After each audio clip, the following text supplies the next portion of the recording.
Have you ever felt doubt about your faith and that has made you feel guilty? In this video, we'll talk about that and how to deal with it. Hi, my name is Thomas and I'll share a name with one of the world's most famous doubter, Thomas the Disciple. In the next few minutes, I thought we would dig deeper into the doubts we may be feeling and how to deal with them and the perspective and way of thinking that has helped me. Doubt is an expression of faith. If doubt was not an expression of faith, you would not be asking these questions. You would leave it and not think about it if it wasn't. Here is an encouragement from the Bible. And blessed are you who are poor in spirit. That's from Matthew 5. All Christians will at some point go through and feeling doubt about their faith in some form. That will many times be a form of growing and strengthening your faith. Think about Thomas the disciple and bear in mind that this is the person who had walked with Jesus, heard his teaching, saw the signs and wonders, and yet had doubts and could not believe before he physically got to touch Jesus' wounds. If you did not have faith, you would not be skeptical. Don't see it as a weakness or bad thing. So if that's you, your doubt isn't a proof that your faith is failing. It might be a proof that it's alive.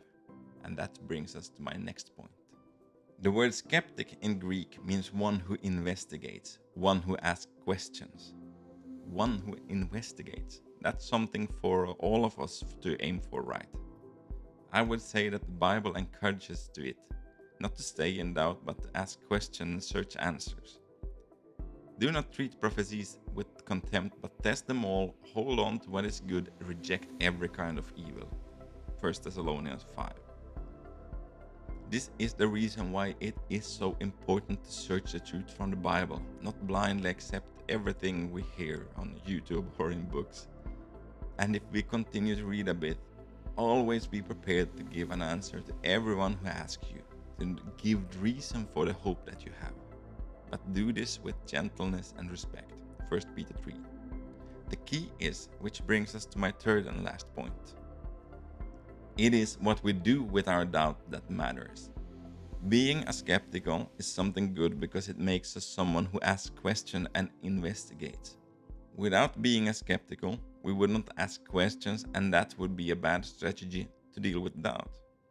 When we have problems in our lives, they won't get solved by doing nothing. Since you are here, congratulations for investigating and dealing with those doubts in a constructive way. If you can, said Jesus. Everything is possible for one who believes. Immediately the boy's father exclaimed, I do believe. Help me overcome my unbelief. The father was expressing doubt, and yet Jesus answered compassionately and answered his prayer. King David did commit murder and adultery, and yet was described as a man of God's own heart. The reason for this was his sincere repentance and focusing his heart on God. All this assembly shall know that the Lord does not save with sword and spear, for the battle is the Lord's, and he will deliver you into our hands. We can apply that strategy to our doubting as well. We turn our doubts to God, even when we don't feel that way. Just take a minute and think about John the Baptist and his question.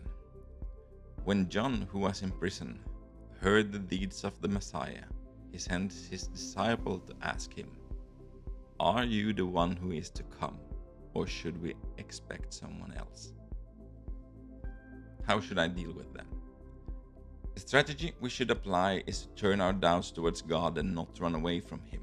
Don't ignore them but say them out loud. Get answers to your questions and keep searching and do not stop. Find the root cause to your doubt and do not think you need to deal with this alone. A great way to apply this is to go to a church or joining a small group. Be open and honest with your doubts. Don't hide them but bring them forward. Each healthy church and group should be able to share them with you and walk with you. This is what the church is for. Talk with a friend and share a doubt and pray together. Is that too big of a step or want more? Start with books or YouTube. There's a lot of great content about this topic out there. Learn from others' perspective and their walk with Jesus. Thomas doubted, then he met the risen Jesus and said, My Lord and my God. His doubt wasn't the end of his story. It won't be the end of yours either. Grab reflection questions from my website SmallGroupCorner.com for you personally or your small group to help you forward. Completely free, but would be happy for a comment or like on the video. Pray and be honest with God and keep praying. And actually, I will give you 30 seconds to take a time for prayer now.